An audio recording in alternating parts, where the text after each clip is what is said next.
Sa number 2, ginatunan sa karon ni Victoria City Mayor Javi kung ipaidalom ang syudad sa state of calamity bangod sang pila ka mga baboy nga nagpositibo sa ASF.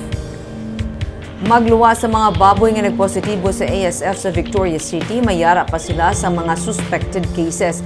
Gani, gina-consider man sang alkalde ang pagpaidalom sa state of calamity sa syudad. Ginalantaw nga yara sa 16 million pesos ang hog industry sang Victorias. Tanan diri backyard hog racers lang kag wala man sang commercial hog racers.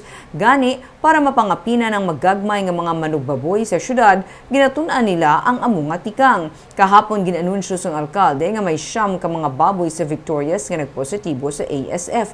Duha halin sa barangay 5 kag 7 naman sa bago lang gindeliver nga mga baboy sa Victorias Food Corporation halin sa barangay Anahaw sa Hiligaran. Padayon pa ang pagtipon sa mga datos kung bala nagakadapat gidman sila nga magdeklarar sa state of calamity. So I think we'll really take this into consideration because the impact of this is huge, especially for farmers who are solely dependent on this livelihood.